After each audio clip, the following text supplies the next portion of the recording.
Okay, so my name is Steve Miller. I am currently the faculty president of the Williams College Phi Beta Kappa chapter.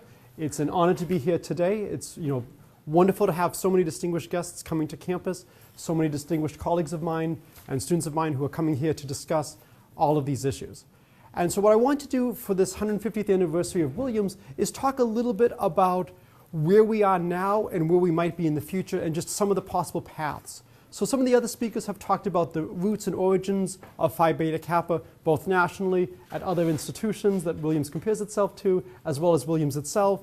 We've had a talk from edX about maybe massive online courses and that movement as well. We've had talks from New York Phi Beta Kappa Association as to how you can stay involved after you graduate.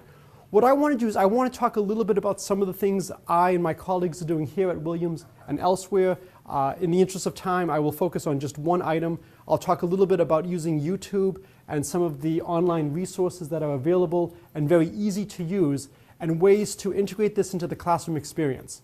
And so for me, if I have to describe my views as an educator in one word, it would be opportunity. My goal is to provide opportunities to students, and there are many different ways to do this. I need to be able to interact with my students, but the method of interaction can change over time. I think personal contact is extremely important, but how that personal contact unfolds as time passes, I'll try to show you, can be very different. So I want to talk a little bit about evolving education. So this is Williams. I need to start off with a quote. So I will start off with a quote from James A. Garfield, who to me is most famous for being credited with a proof of the Pythagorean formula. Other people may view other accomplishments of his as far greater, but we can debate that later. So he had a wonderful quote: "The ideal college is Mark Hopkins on one end of a log and a student on the other." There are many different ways to interpret this. There are people in the audience who are far more skilled than I am in terms of putting this in context, and so I will leave that for discussion later. What I like to get from this, what this speaks to me, is the ability of interacting with the student one-on-one, personalizing, having a dialogue, and based on what you're hearing, getting to a place together. I was an undergraduate at Yale, the Alpha chapter in Connecticut, and I was a double geek. I got degrees in mathematics and in physics, and because of that I had to take a lot of physics classes, including physics labs. Physics labs met in the afternoon. I was very excited. I had only taken a freshman English class, but I placed into an upper-level creative writing class, and I was thrilled at the opportunity to expand my horizons and take this. Unfortunately, because of lab, I would have to miss 1 out of every 3 classes. And so I talked to the professor and I explained that I had a good friend who was going to be in the class. She would get me all the notes. Would this be okay?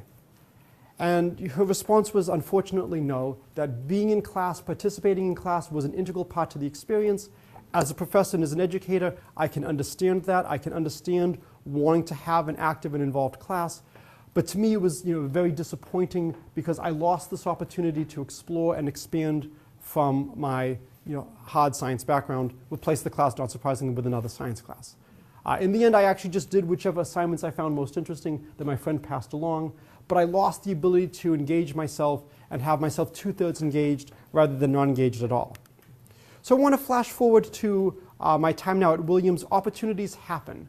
So I am now teaching in the spring Math Stats 341 probability. I have about 40 regular students and a couple of special students. I know in the 21st century the word special has very strong connotations at times. Maybe a better word would be non-standard. And so one of my students, Lea Lee, is taking the classes in independent study. And the reason is, as a small liberal arts college, we can't have 3 different sections of probability meeting at different times, both in the fall and the spring. We have a one-size-fits-all. We can offer it once a year because of academic demands. And so she is a double major. She has another class that is meeting at the same time. And so because I'm recording my classes and putting them on YouTube, she's able to take the class. Now the reason I have this online is unexpected things happen. So emergency CC meeting annuls election. The Williams undergraduates will have a better sense of what this means. But for the first time in Williams history, an election was invalidated for president of the college council, and my student found out all of a sudden that she is now the interim college president. College council president, sorry. There's a slight difference, I think. And so all of a sudden, her distribution of how many hours she had to work was completely changed over the next few weeks. in terms of all the stuff she has to deal with. What I like about having my classes online, what I like about the ability of teaching like this, is this gives me an opportunity to work with her. She wasn't coming to classes anyway, so she's not going to miss any additional lectures. They're all there online. And so what I can do is I can work out with her a schedule for when is she going to watch the stuff, when is she going to do the material, and when she has more free time, she will catch up then. Another student I want to talk about is Zhao, who was Phi Beta Kappa 14. He graduated last year. He's now on his second class with me. He took operations research with me in the fall. He's taking probability now in the spring. He's working for the Federal Reserve in Boston. There are many great advantages of doing something like this. So first of all, I actually never had him in a class when he was at Williams, even though he's now one of my favorite Williams alums. You know, I actually met him through Phi Beta Kappa at a wine and cheese social, which we will hopefully have many of later this semester. We just got to talking, and he had quantitative interests. He's interested in going off to grad school. By having my classes online, he can continue his education. He can show schools that he's active, and I can write strong letters of recommendation for him, talking about how well he's able to do the work while managing a full-time job. So he's doing all the homework, all the exams as a regular student, and in fact, he's mentored many of the students in the operations research class, and he knew them from when he was an undergraduate. And what was fascinating is a lot of them would contact him about questions about the class or things in general. And so it allows continued connections between current and previous Williams students. And to me, this is just a wonderful opportunity to keep these roads active. So the last student I want to just talk about, going a little bit further back in time, is Scott Wadolitz. I had him when he was a freshman in Calc 3. It was so long ago that we called it Math 105 then and not Math 150. Inflation happens. And so there's just a little quote here about what it's like for him to be taking classes online. And so again, this is very different than the MOOC classes. The students here are really taking the actual class here. The only difference is they are no longer able to directly talk to me during class. They can't ask questions. They can't influence how the conversation goes. But in every other way, it is as if they are still in the class. All right, so I want to just quickly end my talk, and I'm going to just breeze through the rest of the slides just so that they're publicly available, with a modest proposal for a new model. So we start off with Mark Hopkins and Garfield's attribution that the ideal college is Mark Hopkins on one end of a log and a Williams student on another. So I am going to propose my new log, and my new log is basically the YouTube distribution of hits. And so to me, looking at logs like this is a chance to see how effective. If you look at this really closely, you will see this is a drop in the bucket. So compared to what edX is doing, I'm doing essentially nothing here. I am white noise compared to what's going on. But in terms of the individual students, in terms of their lives, it's not white noise. This is allowing me to further and deepen connections with individuals. And so in some sense, looking at these numbers can be either misleading or heartening, depending on how you want to look at it. And so for the rest, in terms of mechanics, I'm just going to hold on these for like a second or two, just so that if you ever hit pause online, you can get all the other slides and all the other stuff here. Wonderful advantages of technology. Technology often fails. This slide is talking about all the different iterations I've been going through, future where things are going, and video references. So thank you very much for your time.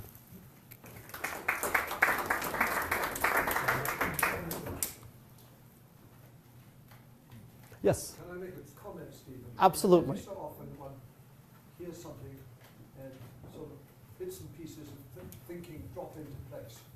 Those of you who were in the discussion at lunchtime know I talked about the capital-intensive part of a course and the delivery, the course creation and the course delivery. And the edX is a really good exposition about the creation, the capital-intensive thing. But I'm going to just move over here so that your comments can be heard. But I feel that the edX haven't quite yet got to understand the delivery side.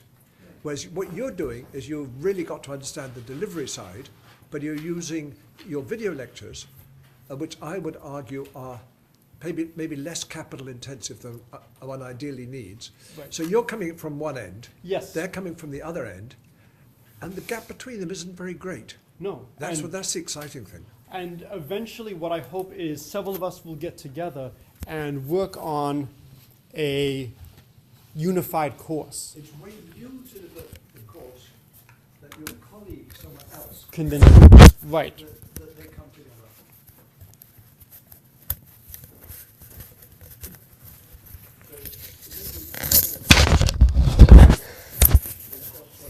So I hope it has a different ending than the other modest proposal I'm aware of. I know academia has a history of eating people alive. Well, I'm a Phi Beta Kappa. I'm supposed to make a reference. Yes? So I know you're putting all your lectures online, so Yes. you could take your class without coming to Yes. lecture, but do you see there still being an additional benefit in being in person in lecture versus just watching them? So I think there's an enormous benefit.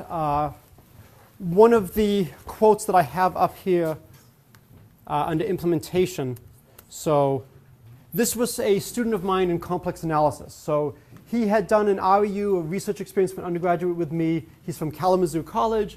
I'm allowed to identify him just a little bit, I guess. I already have, so no choice anymore. And so he talks about overall the experience was positive, but he goes on to say, you know, despite watching with headphones in a quiet section of a library, I found it more challenging to focus on watching the videos than focus on a professor in a physical classroom. I got distracted more often than I would in a physical classroom. I would have to watch some videos more, you know. So he goes on and on. So it's not the same watching it online as it is being there. You lose a lot of the theater, and you lose the ability to be involved and to be active. And so, you know, to me, this is not a replacement, but it's a way to supplement. The other thing which I like about something like this is if I need to travel, I have a lecture from last year that I can have students watch. Or if I have students taking a class, I need you to know Green's theorem. Oh, you've never done Green's theorem? I have a lecture from when I taught Calc 3. Here's Green's theorem in a day. So it gives you a lot of advantages in that sense in terms of building up material, but it's not the same as the active discussion. Is there? Have you noticed any students who are using some of this high-tech stuff? Are they talking more? Are they communicating more? Can you measure the degree to which it's fostering dialogue as opposed to isolating the students one from the other? I unfortunately don't have any data as to whether or not this causes the students to talk more amongst themselves than they would otherwise. Okay. One thing that's interesting, of course, is just how much the students now talk to each other, text to each other, hopefully not during class, but just communicate immediately with each other.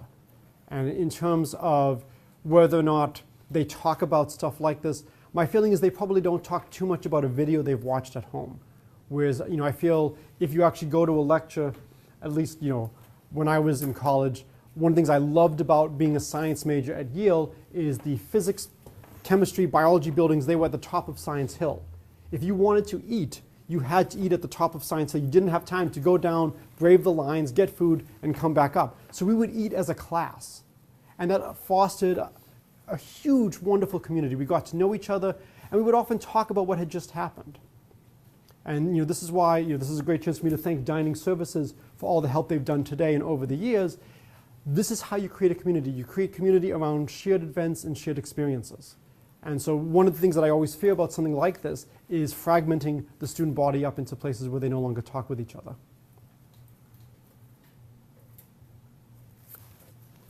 One of the things about a traditional lecture is you stand up and teach some mathematics, okay? And as a student, I have to take notes. A month later, all that matters are those notes and a little tiny bit that I learned. Now, Right. with your video lecture, I can concentrate on you and look at the lecture later. Yes. Or alternatively, I can turn up to the lecture and do the crossword and snooze through it.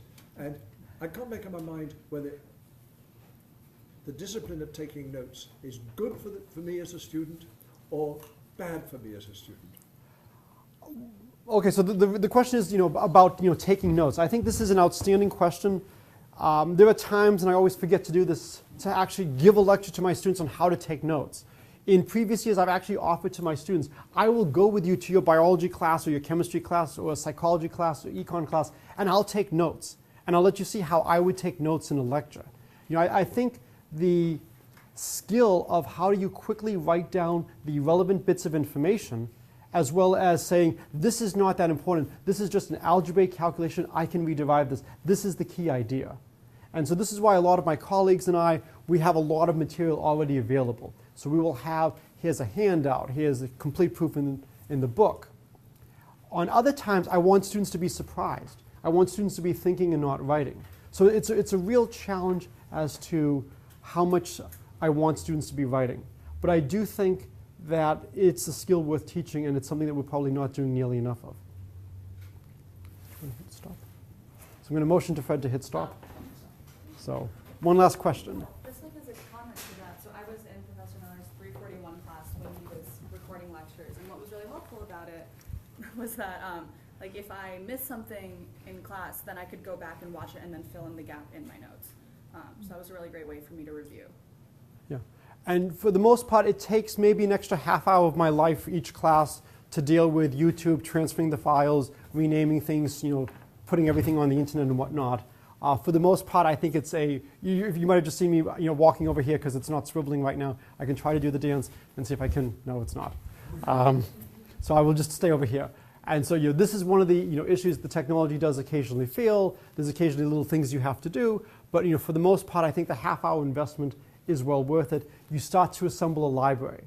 And I think what you have to do is you have to adopt a multi-year approach to something like this. You're not trying to go from 0 to 60 immediately. You're trying to assemble a collection of pieces that can then be arranged as needed. So for instance, 1 year, I might choose to cover a proof of the central limit theorem through complex analysis and probability.